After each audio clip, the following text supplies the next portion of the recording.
Bom dia, amados do Ministério Gerações e aquele que nos ouvem. A graça e a paz do nosso Senhor. Vamos estar lendo, para começar o culto, o Salmo 8. Senhor, Senhor nosso, como é majestoso o teu nome em toda a terra. Tu, cuja glória é cantada nos céus, dos lábios das crianças e dos recém-nascidos firmaste o teu nome como fortaleza, por causa dos teus adversários, para silenciar o inimigo que busca vingança. Quando contemplo os teus céus, obra dos teus dedos, a lua e as estrelas que ali firmaste, pergunto: quem é o homem para que com ele te importes? E o filho do homem para que com ele te preocupes? Tu o fizeste um pouco menor do que os seres celestiais e o coroaste de glória e de honra. Tu o fizeste dominar sobre as obras das tuas mãos. Sobre os seus pés tudo puseste. Todos os rebanhos e manadas e até os animais selvagens e as aves do céu, os peixes do mar e tudo que percorre as veredas dos mares. Senhor, Senhor nosso, como é majestoso o teu nome em toda a terra. Amém. Queridos, vamos estar agora louvando ao Senhor.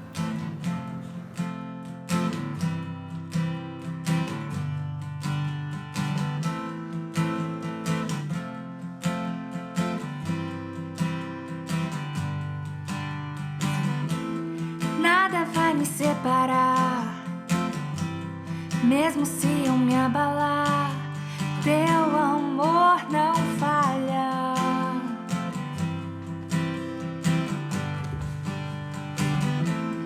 Mesmo sem merecer, tua graça se derrama sobre mim, teu amor não falha.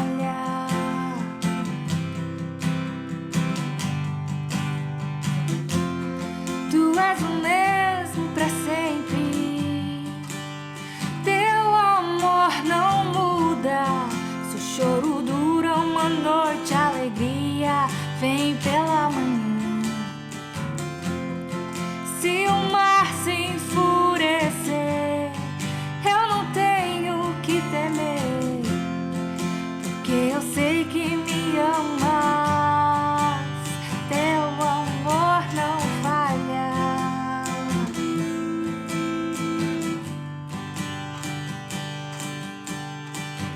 Se o vento é forte e profundo o mar, tua presença vem me amparar, teu amor não falha.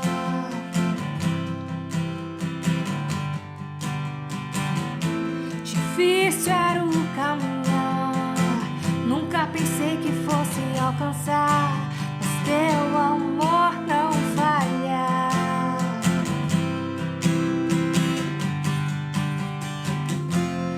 Tu és o mesmo para sempre, não muda. Se o choro dura uma noite, a alegria vem pela manhã. Se o mar se enfurecer, eu não tenho que temer, porque eu sei que me amas.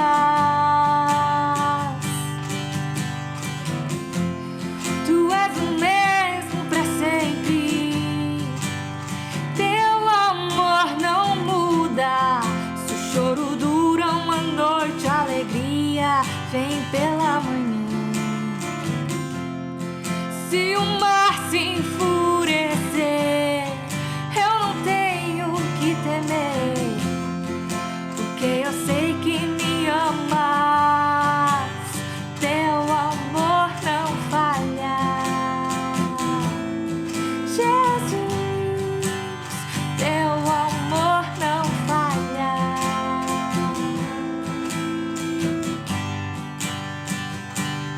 Tu fazes que tudo coopere para o meu bem. Tu fazes que tudo coopere para o meu bem. Sim, sim, tu fazes que tudo coopere para o meu bem. Tu fazes que tudo coopere para o meu bem.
resto desaparece, simplesmente a ti me achego, ansiando oferecer algo de valor pra abençoar teu coração. Mais que uma canção eu te darei, pois apenas uma canção não é o que queres de mim. Mais profundo busca o Senhor do que os olhos podem ver. Queres meu coração. Estou voltando à essência da adoração, quando a essência és tu, a essência és tu, Jesus. Oh, me perdoa pelo que eu fiz dela, quando a essência és tu, a essência és tu, Jesus. Estou voltando à essência da adoração, quando a essência és tu, a essência és tu, Jesus. Oh, me perdoa pelo que eu fiz dela, quando a essência és tu, a essência és tu, Jesus.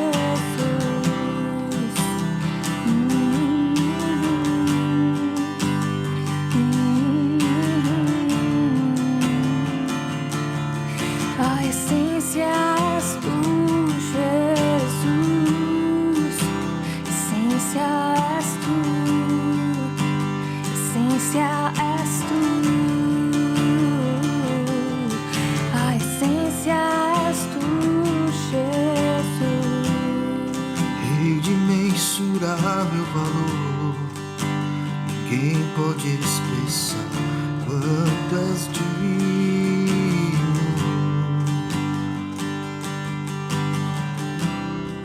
Embora seja pobre ou fraco, tudo que tenho é teu, cada fôlego meu. Mais que uma canção eu te darei, pois apenas uma canção não é o que queres de mim. Mais profundo busca o Senhor do que os olhos podem ver. Queres meu coração. Estou voltando à essência da adoração, quando a essência és tu, a essência és tu, Jesus. Oh, me perdoa pelo que eu fiz dela, quando a essência és tu, a essência és tu, Jesus. Estou voltando à essência da adoração, quando a essência és tu, a essência és tu, Jesus. Oh, me perdoa pelo que eu fiz dela, quando a essência és tu, a essência és tu, Jesus.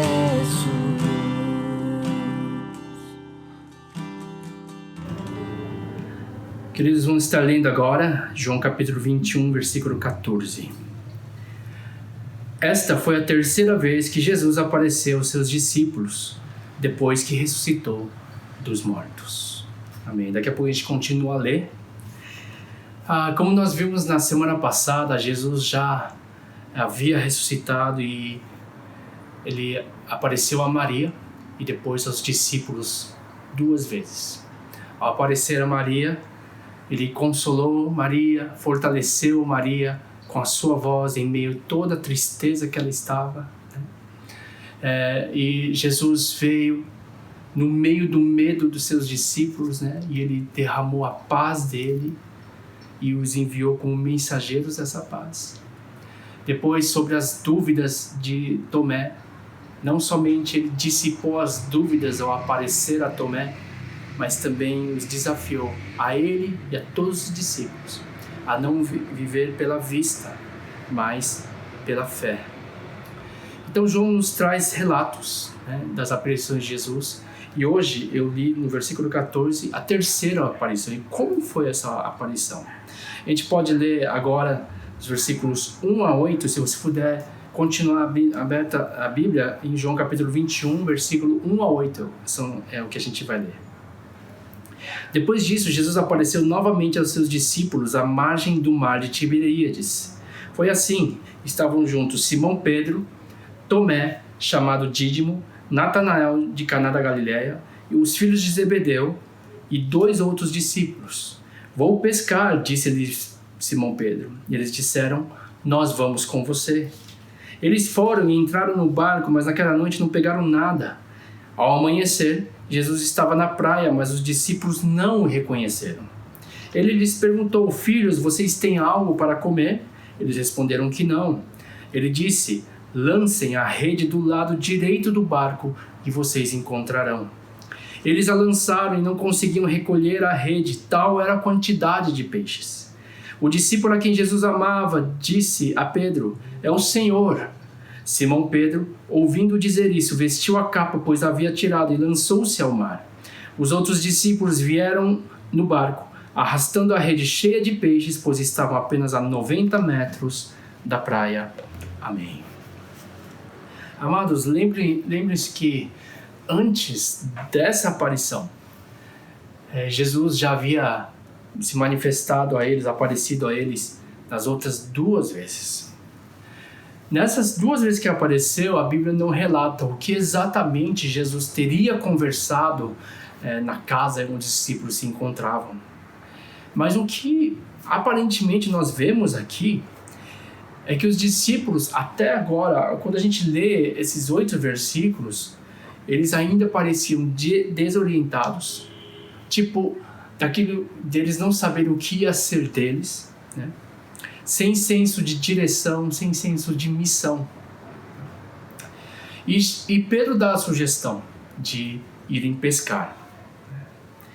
Eu já ouvi pregações dizendo, eles foram pescar, Pedro falou que ia pescar, querendo dizer que vamos voltar à nossa vida antiga, né? Vamos esquecer o que foi. E eu, pelo contrário, não acho isso, né? Eu creio particularmente que, sim, eles estavam com um senso de fracasso por terem falhado com o Senhor, de terem abandonado o Senhor. Porém, o ato deles irem pescar foi um ato espontâneo de todos, porém sem um senso de propósito, simplesmente fazer o que eles já sabiam fazer e bem. E se a gente parar para pensar um pouquinho na posição dos discípulos, né, para pensar na tensão que eles passaram, o peso dos dias que antecederam a ressurreição de Cristo, né? A pressão emocional, as palavras que eles falaram e não podiam cumprir, a negação, por exemplo, de Pedro, as dúvidas, tudo isso, com certeza, se a gente estivesse no lugar deles também, tudo traria enorme peso também para as nossas vidas. Eram momentos incertos para eles. E por mais que eles soubessem que Jesus havia ressuscitado, né, eles estavam acabando de sair de momentos intensos na vida dele. E é justamente isso que talvez nós possamos nos identificar com os discípulos hoje. Muitos já viveram momentos intensos com o Senhor, cheios de expectativas. E talvez esse ano, como eu falei semanas atrás, entramos com expectativas, planos, sonhos. E em um mês, né? Em um mês, muita coisa para muita gente foi por água abaixo. É um sentimento de recomeço. E no caso dos discípulos, se algum deles tinha algum plano pessoal, o egoísta foi tudo por água abaixo também, no caso deles. E eu creio, você, não somente agora, alguns devem estar passando, ou não, mas muitos já passaram tempos onde você coloca expectativas, coloca sonhos, planeja, ora a respeito disso tudo, e depois vê tudo meio obscuro. De repente se vê sem visão, desanimado e desorientado. E é nessa situação que Jesus, a terceira vez, aparece aos discípulos. Interessante que foi quando Jesus apareceu nessa terceira vez justamente numa pescaria. Deixa eu perguntar. Quando é que Jesus apareceu pela primeira vez e chamou os discípulos pela primeira vez? Isso, foi numa pescaria, né? Pedro e André, né? Tiago e João foram chamados quando eles eram pescadores. Pedro tinha experimentado o milagre da multiplicação dos peixes. Todos que os discípulos viram o que aconteceu, e eles imediatamente largaram tudo para seguir Jesus. E na caminhada de 3 anos que eles tiveram com Jesus, percorreram uma jornada incrível com o Senhor, viram coisas incríveis, viram milagres, viram coisas tão maravilhosas, como também ouviram palavras tão profundas.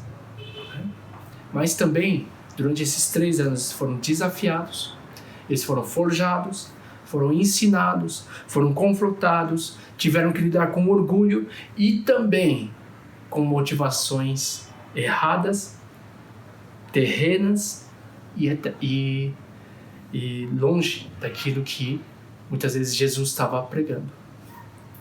Interessante como exemplo disso, notar que até um pouco antes de Jesus ser levado para julgamento e para a cruz, um dos argumentos que havia entre os discípulos era sobre quem era o maior entre eles. Outro argumento era sobre quem ocuparia as melhores posições nesse reino. E era um pensamento totalmente equivocado. Era uma interpretação errônea da obra e da missão de Jesus Cristo. E aí, o que aconteceu no julgamento de Cristo, e consequentemente depois da morte de Cristo, eles viram tudo isso, aquilo expôs também os corações dos discípulos. Com certeza, os discípulos que tinham algumas expectativas e perspectivas em relação a Jesus, ficaram confusos ao ver o fim repentino de algo que eles ansiavam. Que eram menores, que queriam ser maiores, que queriam tal posição. E as expectativas errôneas se frustraram. E alguns viram o próprio compromisso que tinham de seguir Jesus. Aqueles que falavam, vamos até a morte com o Senhor.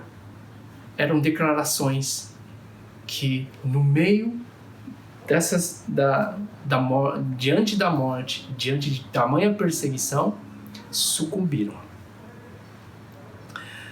Jesus, ele apareceu 2 vezes antes, derramando paz, derramando conforto a eles, dissipando as dúvidas deles. Porém, uma coisa que a gente vê é que era necessário os discípulos serem restaurados e saberem qual seria a direção dali para frente. Talvez passasse na cabeça, para mim passaria, o que será que Jesus está pensando de mim? Poxa, eu fracassei com ele. Poxa, eu abandonei ele. O que será que Jesus pensa sobre mim? O que será de mim como discípulo? Qual será meu futuro? Será que ele ainda me quer? Será que ele ainda quer que eu faça alguma coisa? E a maneira dessa terceira aparição, depois de ter o milagre da multiplicação dos peixes novamente, né?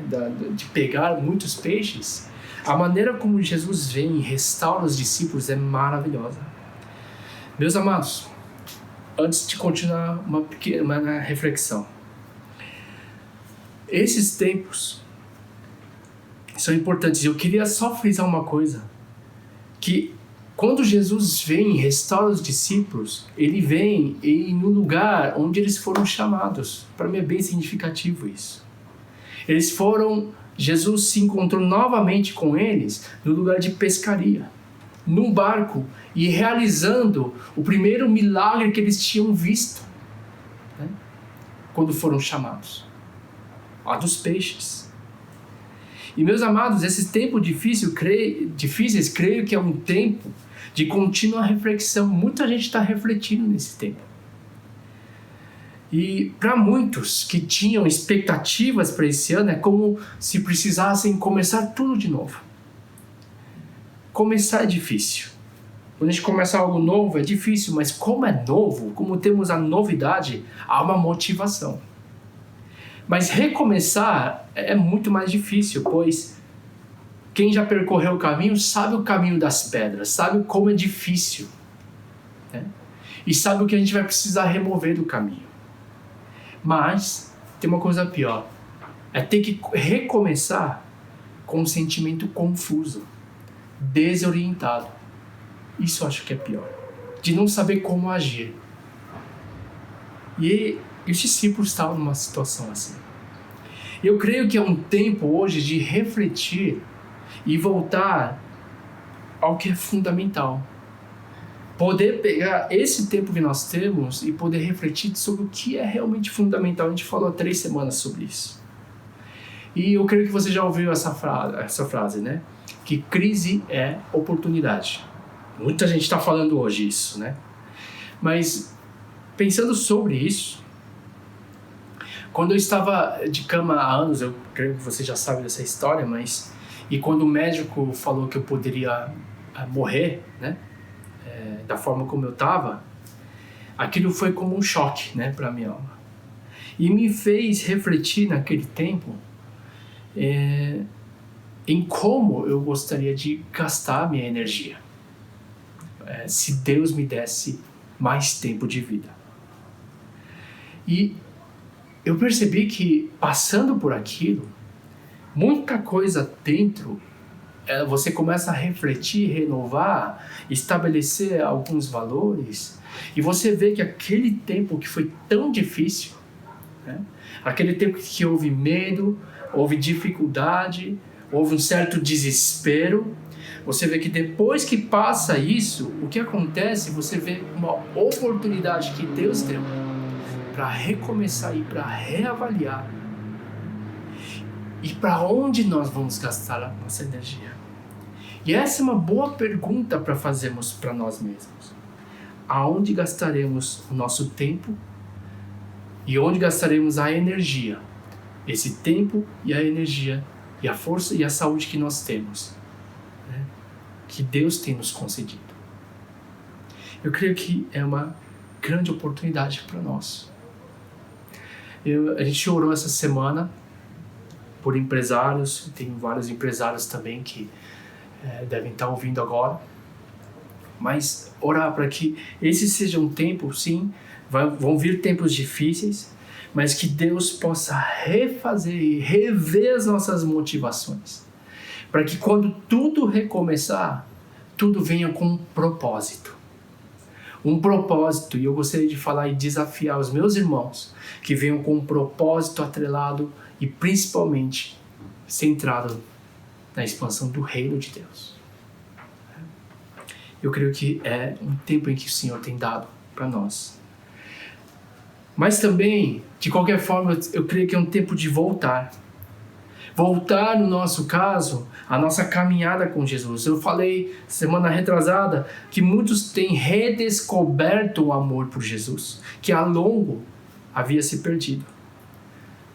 Acho que todos vão de reconhecer, a vida cristã ficou muito enfeitada. Muita aparência, muitos títulos, muito desejo de reconhecimento, muito agradar a homens, o orgulho. Eu creio que não somente na nossa vida pessoal, mas eu creio que como igreja, realmente o desejo de Deus é que nós e a igreja também voltemos à essência. Voltar onde tudo era simples. Sabe, isso aqui é maravilhoso porque é simples. A gente não precisa de tanta parafernália para adorar a Deus. Voltar ao que é simples. Voltar ao que é puro. Eu gostaria de relembrar os irmãos, você lembra do seu início? Você lembra de quando Jesus te chamou lá no começo? Quando você encontrou Jesus, você lembra do seu encontro? E talvez você que não encontrou Jesus, esse é um tempo em que Jesus quer falar e se encontrar com você.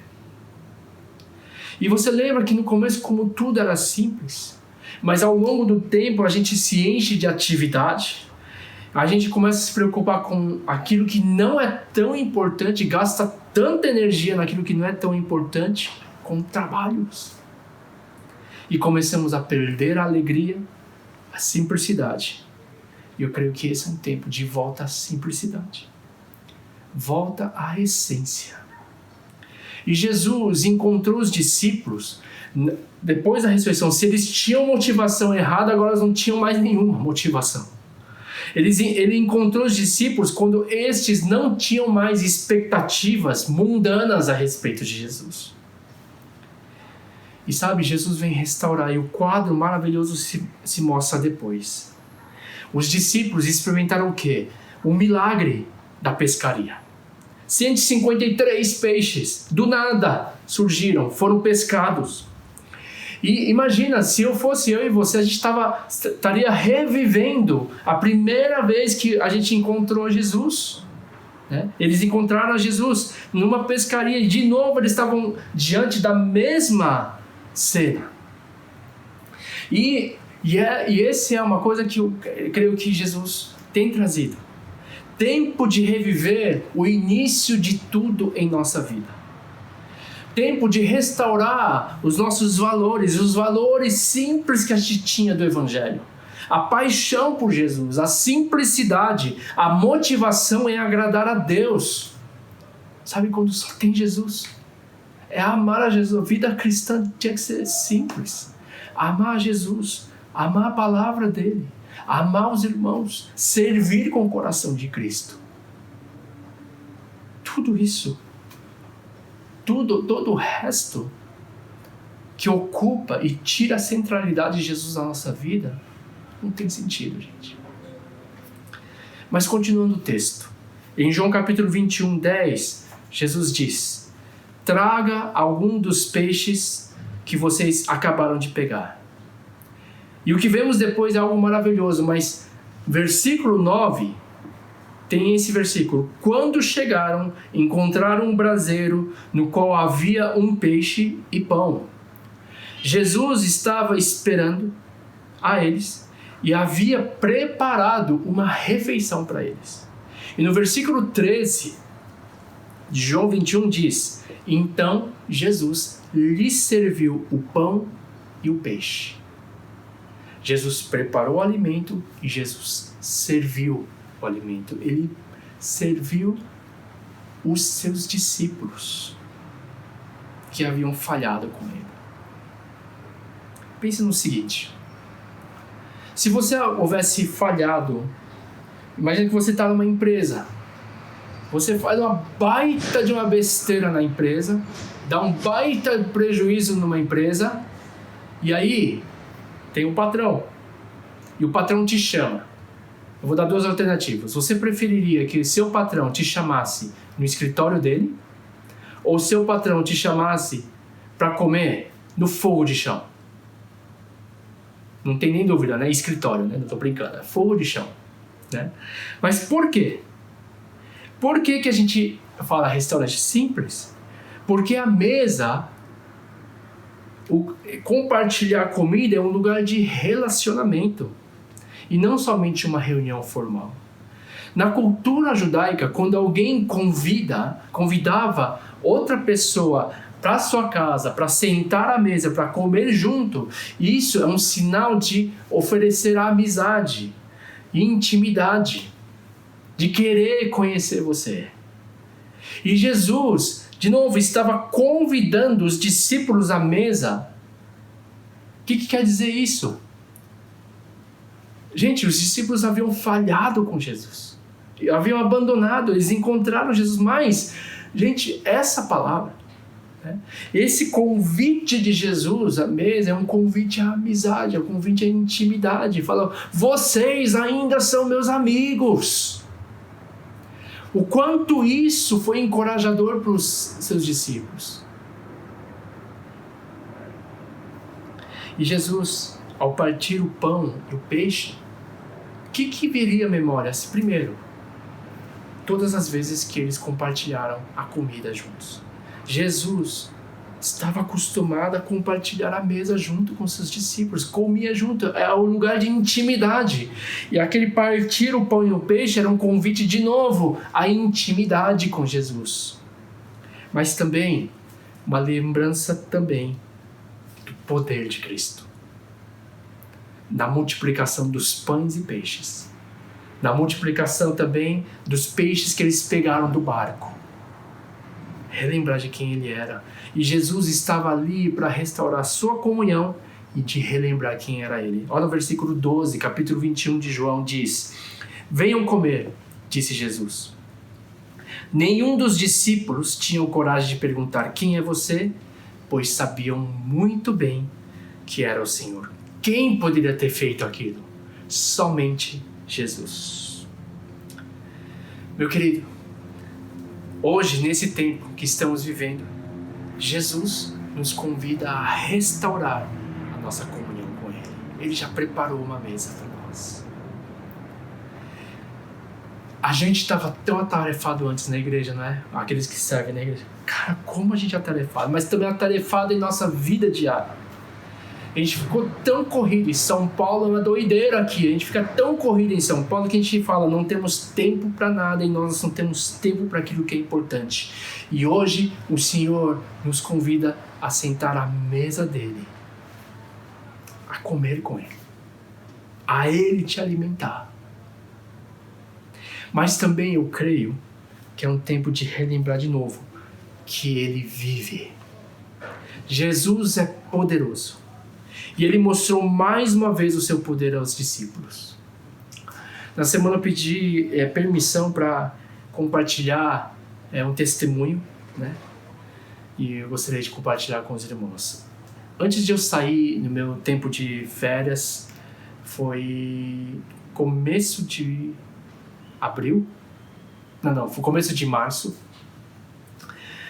No dia que eu estava saindo de férias, recebi uma ligação urgente para que se eu pudesse ir orar num hospital, né, de uma pessoa que estava praticamente um paciente terminal, estava em falência dos órgãos e tal. E eu fui lá orar sem ter muita noção de que tipo de doença que era. E eu entrei para orar e realmente estava tudo vedado, sabe? Você não pode escapar ar, essas coisas assim. Eu não tinha noção do que era. E eu vi que era gravíssimo. E ao ver a pessoa, realmente estava dependendo de máquinas, né? Eu vi uma máquina, inclusive eu fiquei sabendo que para o coração não parar de bater. Era praticamente caso perdido, os médicos estavam muito assim, está perdendo tudo, né? E a gente foi lá orar. Eu fui lá orar, estava junto com os irmãos, né, da nossa igreja, né, e com a família, né, da pessoa que estava adoentada, né, lá no hospital, na UTI. A gente orou juntos. E a última coisa que eu lembro o marido dela falando: agora só tem Deus, né? Só Deus, né? Sim, é só Deus. Só Deus. A gente orou juntos. A gente continuou, claro, orando, toda a família orando. E foi isso. Mas por que eu estou compartilhando isso? Domingo passado foi domingo de Páscoa. O que a gente proclama na Páscoa? O poder de Cristo sobre a morte. Ele venceu a morte. O poder da ressurreição de Jesus. O poder que está em Cristo Jesus. E aí 2 dias depois, agora terça passada, né, veio uma foto. No começo eu não sabia, nossa, foto de quem? E quando eu vi, era uma pessoa sorrindo. Eu não tinha reconhecido no hospital quem era. Depois eu vi, era a pessoa que estava no hospital. Ela já, inclusive, está em casa. Teve alta, né? E ela havia sido curada. E o que o irmão da nossa igreja falou assim, ele é do Gerações, ele falou assim: os órgãos voltaram. Os órgãos se recuperaram. Foi um milagre, gente. Foi um milagre. Né? E glória a Deus por isso. Mas por que eu estou compartilhando isso? Deus, de novo, relembrou quem é Ele.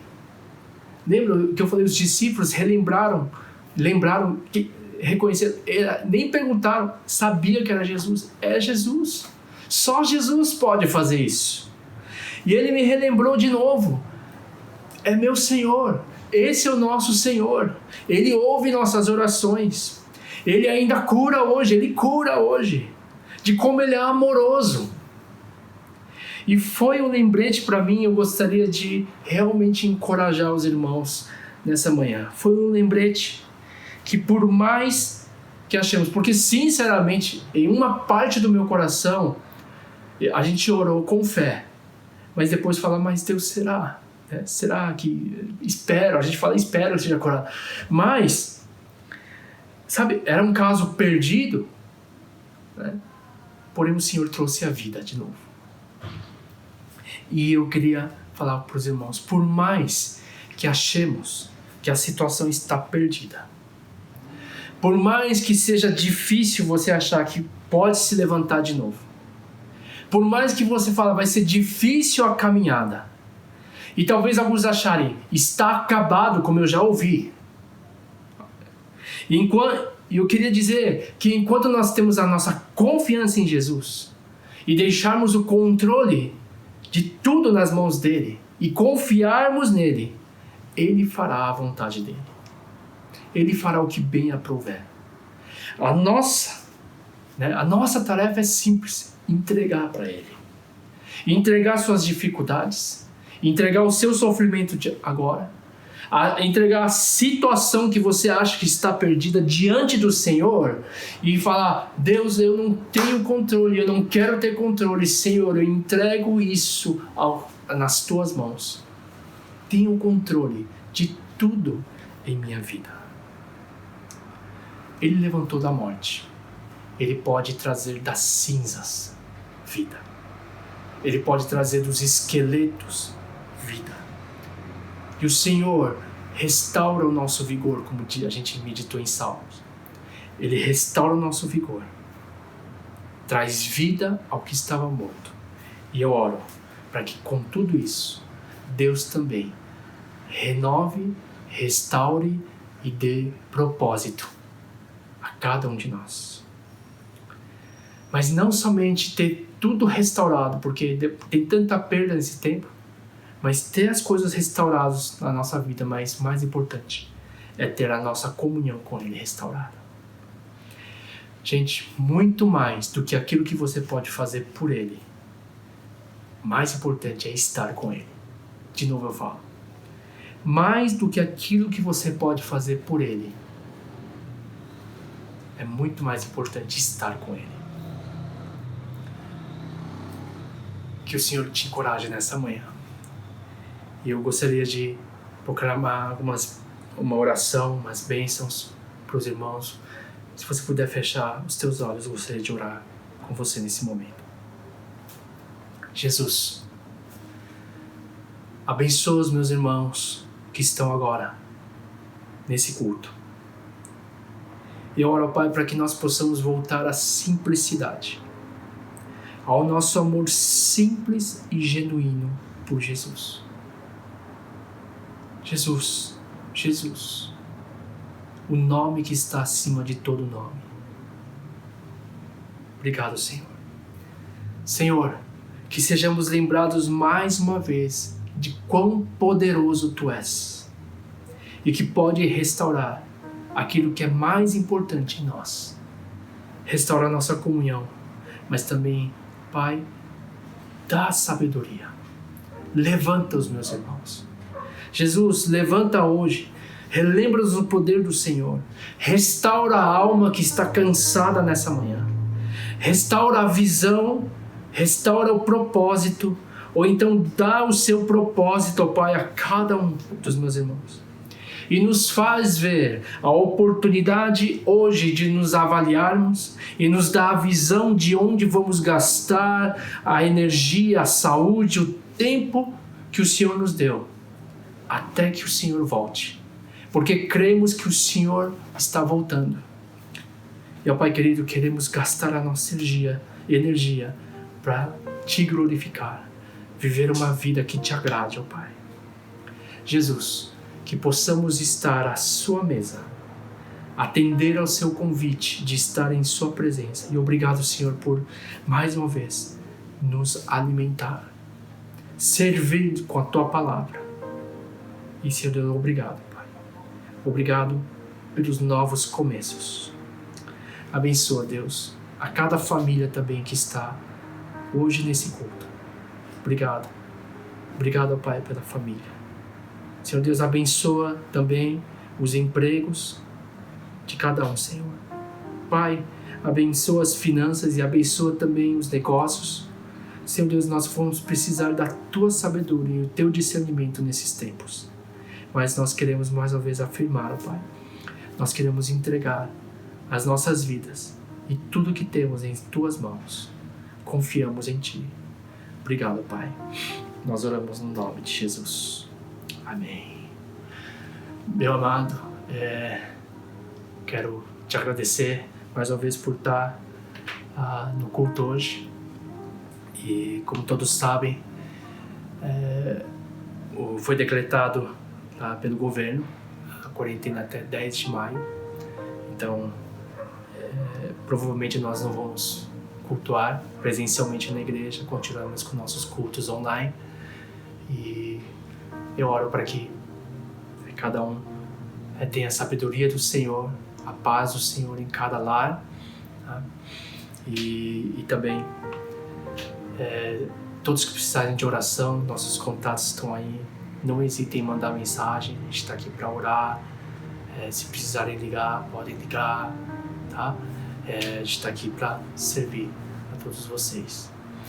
Eu peço também para aqueles que puderem continuar, poder estar seguros, né, em casa e sabe, da saudade, né, dos abraços. Espero que depois de tudo isso, como a gente já falou antes, que os nossos abraços sejam muito mais significativos, nossos beijos sejam muito mais significativos, o apertar de mão. Eu creio que tudo isso, Deus, mais uma vez, está trazendo a gente a valorizar aquilo que é mais importante em nossas vidas. Deus abençoe e muito amor, muita paz sobre a sua vida. Está terminando agora com a bênção apostólica. Que a graça do nosso Senhor Jesus Cristo, o amor de Deus Pai e a comunhão do Espírito Santo de Deus esteja sobre cada vida, sobre cada família, sobre a tua igreja reunida, de casa em casa, de agora para todos sempre. Amém.